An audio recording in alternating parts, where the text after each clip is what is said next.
Most people think of a car ride as routine, but when a crash is captured on a dashcam, it shows how quickly normal life can turn into disaster. These aren't accidents you just hear about. They're moments frozen on video showing the final seconds before tragedy strikes. In this video, we'll uncover 5 of the most disturbing car crash deaths ever caught on dashcam.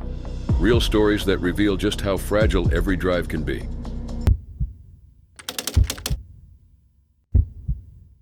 It was October 28, 2018, in Wanzhou District, Chongqing, China. At 10:02 a.m., a city bus was crossing the second Wanzhou Yangtze River Bridge. On board were 15 people, including the driver. The ride seemed routine, but within seconds it turned into one of the most shocking public transport disasters in China. The bus never reached the other side. Instead, it swerved into the wrong lane, smashed through the concrete guardrails, and fell nearly 50 meters, about 164 feet, into the Yangtze River. Rescue crews rushed to the scene, but it was already too late. Everyone on board had lost their lives. At first, no one understood what had happened. Witnesses said the bus suddenly veered into oncoming traffic before plunging into the river. Some thought the driver had tried to avoid another car, and others suspected a mechanical issue. But when divers recovered the black box, the real cause became clear, and it stunned the nation. One passenger, a 48-year-old woman named Lu, had missed her stop. Upset, she demanded that the driver, 42-year-old Ran, stop immediately and let her off. Ran refused, explaining buses can only stop at designated stations. That argument quickly spiraled out of control. Cameras inside the bus captured the moment.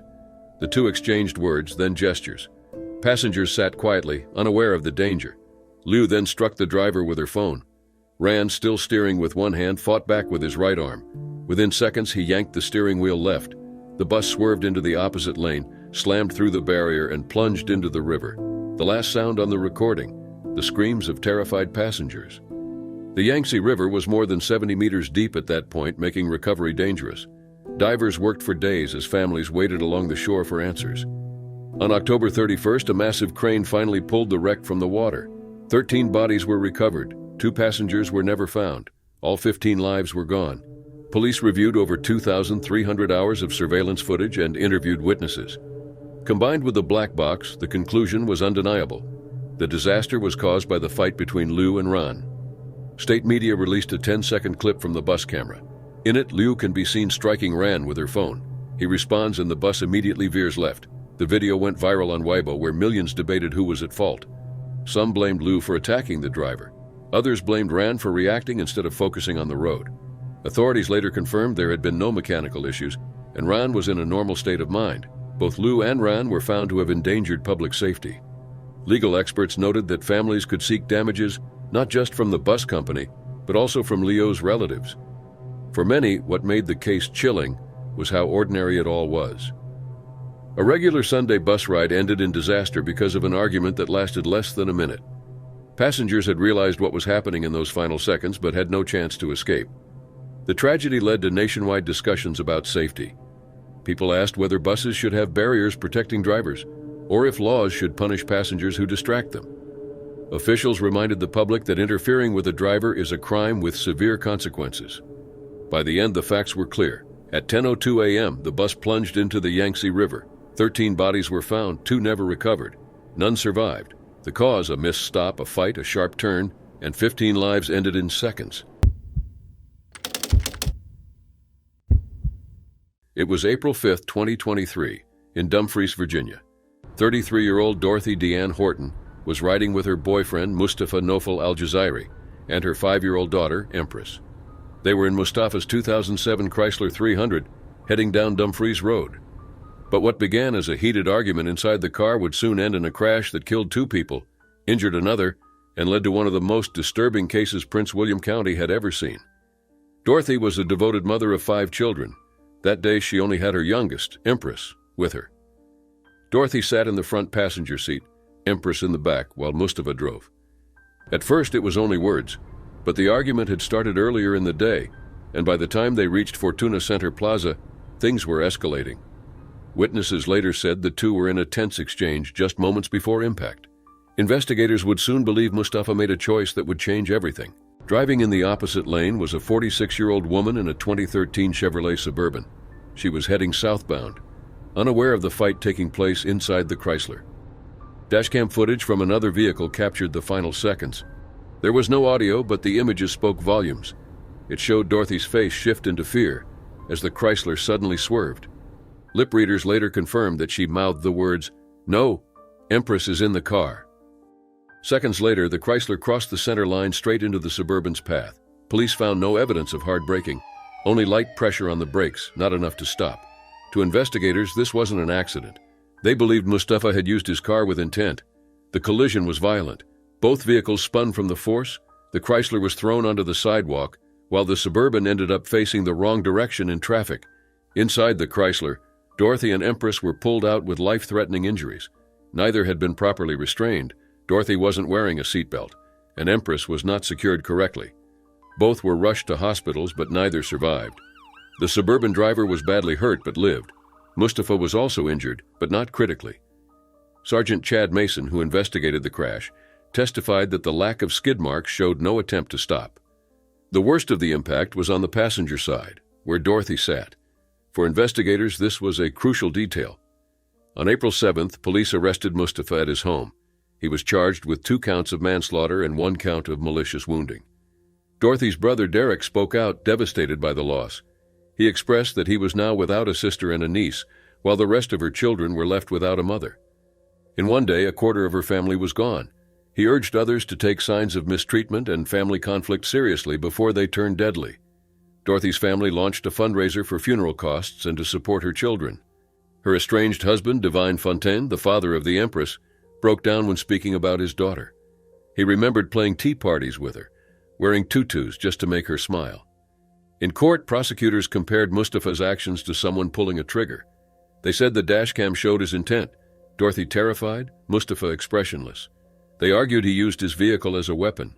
The defense claimed otherwise. Mustafa's attorney said he panicked while trying to pass another car and simply made a bad decision. They argued Dorothy's final words were only a reaction to danger, not proof of intent.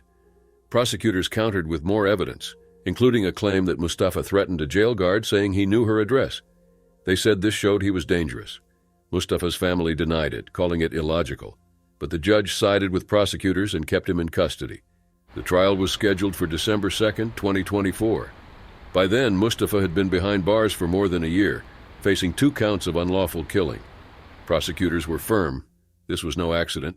A mother and child were gone, a family shattered, and a courtroom left to decide whether what happened was reckless or intentional. It was August 10th, 2016, on the A34 near Newbury, Berkshire. A family was driving home after a summer camping trip. They were tired but happy, looking forward to their own beds. Just before getting back on the road, they had eaten together, laughed, and hugged. The kids had been joking, playing cards, and enjoying the trip. In one car, a Vauxhall Corsa, sat 45-year-old Tracy Houghton, her sons Ethan, 13, and Josh, 11. With them was her partner's daughter, 11-year-old Amy Goldsmith. Close behind in a Vauxhall Zafira was Tracy's partner Mark Goldsmith with his son Jake, 13. They were headed home to Dunstable, Bedfordshire. Mark later recalled how the children had still been laughing and teasing each other. Before leaving, everyone hugged and said goodbye, not knowing how quickly things would change. The A34 was busy that day, traffic moving slowly in long lines. Both cars braked with the flow, Mark's Zafira behind Tracy's Corsa. Behind them, a 30-year-old lorry driver named Tomasz Kroker was approaching. His cab had 2 cameras, one facing the road, another on him. What they recorded later shocked the public. Kroker was not watching the road. For nearly 7 seconds, he was scrolling through music on his phone. At 50 miles per hour, his 19-ton lorry traveled more than 150 meters. When he finally looked up, it was too late. The footage showed his face change instantly, fear and realization, as he dropped the phone and tried to react. But in less than a second, his lorry slammed into a hatchback, flipping it. The crash pushed straight into Tracy's Corsa, crushing it under another lorry. The small car was reduced to 1/3 of its size. Inside, Tracy, Ethan, Josh, and Amy were killed instantly. Mark and Jake were right behind them. Their car was shoved into the wreckage. Mark later described the shock of realizing who was in the car ahead. He stood in the road holding Jake, who had just lost his sister and close friends. Jake's life changed immediately. His mother, Kate Goldsmith, said he became withdrawn, filled with anger, sadness, and nightmares. The children had been laughing hours earlier. Now everything was gone. The families shared their grief. Kate described Amy's love for animals and her dream of becoming a veterinarian. She had a kitten named Vimto, who kept looking for her. Kate called Amy her hope and balance. Doug Houghton, father of Ethan and Josh, said he thought the worst day of his life was hearing they had died.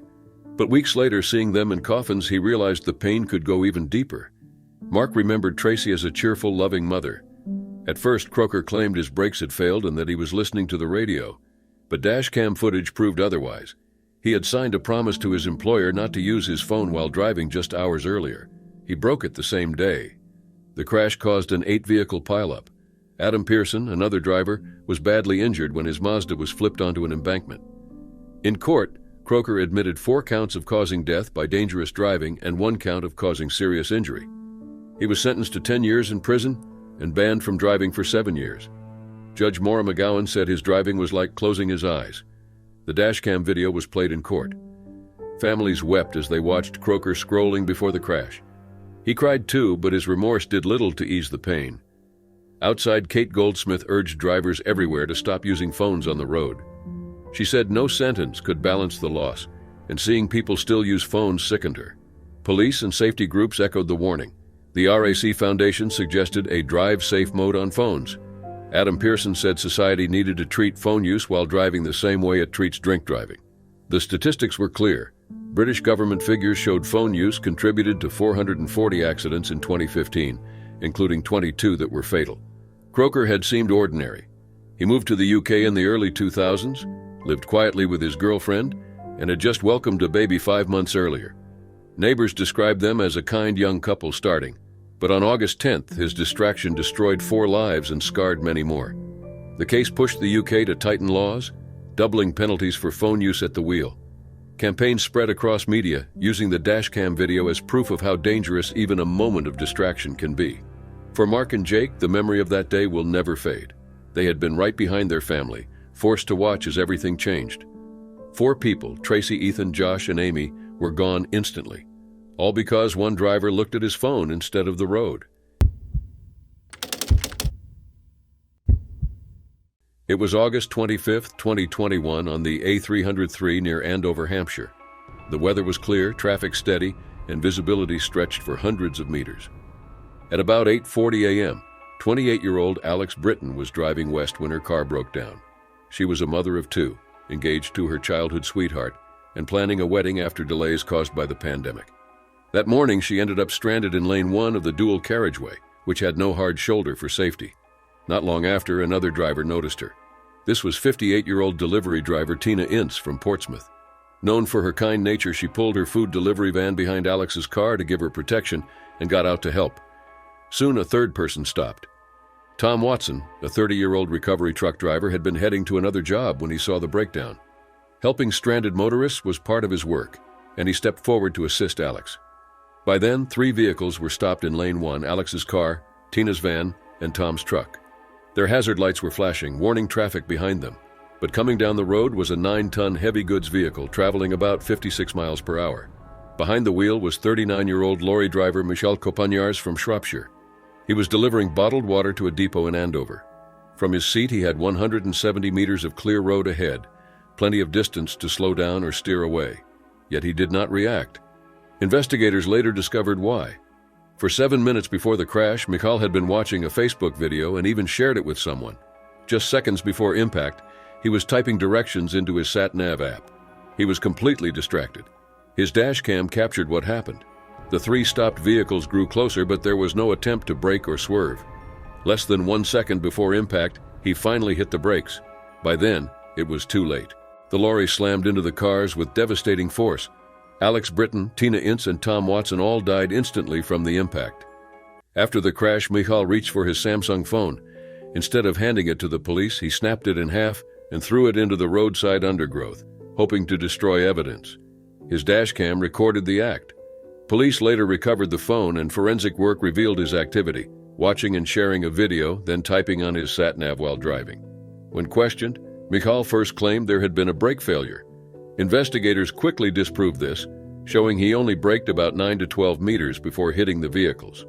In January 2023, he admitted to causing the deaths through dangerous driving and to trying to hide evidence. On February 24, 2023, at Winchester Crown Court, Judge Angela Morris told him his driving showed a serious disregard for safety.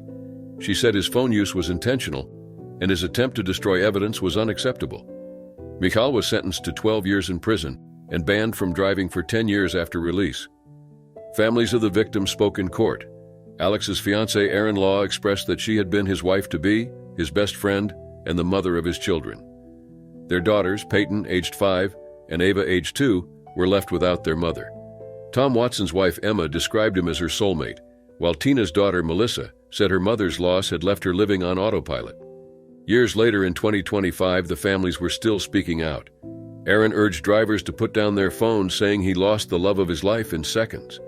Alex's mother, Avril, called it catastrophic, especially since 2 people had died trying to help her daughter. Police also warned about rising cases of phone use while driving. The A303 crash shows how one distracted moment on the road can take multiple lives and leave families shattered. It was August 27, 2022, in Ferntree Gully, a suburb in Melbourne's Outer East.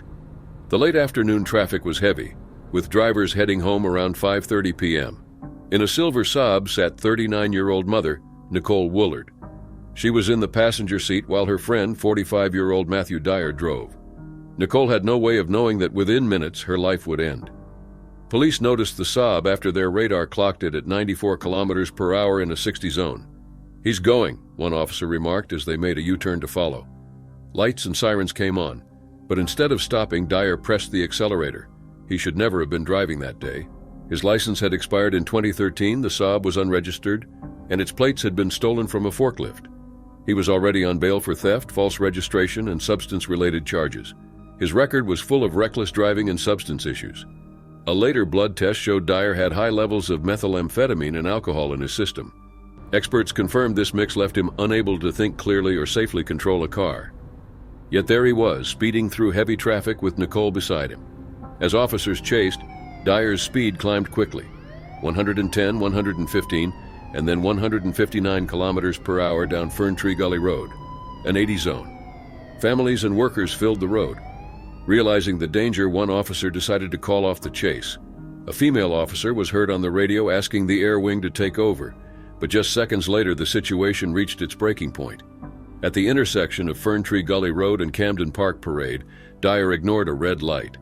Driving nearly 160 kilometers per hour, he slammed into cars crossing legally on a green.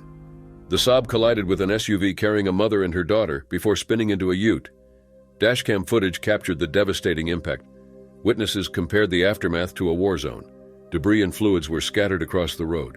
One person described how car parts and battery acid rained onto their vehicle, with a bumper ending up near their wheel. An ambulance happened to be at the red light only meters away. Paramedics rushed in immediately. Nicole, trapped in the passenger seat, suffered critical injuries. She would not survive. Dyer was ejected from the Saab and suffered a severe head injury. Dazed, CCTV captured him walking around. He looked briefly into the wreck before stepping away, leaving Nicole inside. She died at the scene. Only an hour earlier, she had hugged her daughter for the last time. The SUV's mother and child suffered serious injuries but lived. The ute's driver, against all odds, walked away unharmed. Police who had abandoned the chase arrived moments later. What began as a routine stop had turned into devastation in less than 1 minute. Blood results confirmed Dyer's heavy impairment. His reckless choices, fleeing, speeding, ignoring the light, were directly tied to his condition. In March 2023, he pleaded guilty to culpable driving causing death and reckless conduct endangering life. He gave the police no cooperation during his arrest. On November 23, 2023, Judge Trevor Raitt sentenced him to 10 years and 3 months in prison, with a non-parole period of 7.5 years. The year he had already spent in custody was credited toward the sentence. He was also banned from driving for 8 years and fined $1,000 for using fraudulent plates. Nicole's family gave emotional victim impact statements. Her father said she had a heart of gold. Her mother spoke of unbearable pain. Her daughter described the loss as soul-crushing. The tragedy came less than a decade after Nicole's brother had also passed, leaving her surviving brother to cope as an only child. Judge Raitt noted Dyer's troubled past, substance issues, and some progress in prison programs. Still, nothing could undo the damage. Nicole's family lost a mother, sister, and daughter. Others on the road were left with injuries and trauma. In less than 60 seconds, one man's reckless choice destroyed lives and left scars that will never fade.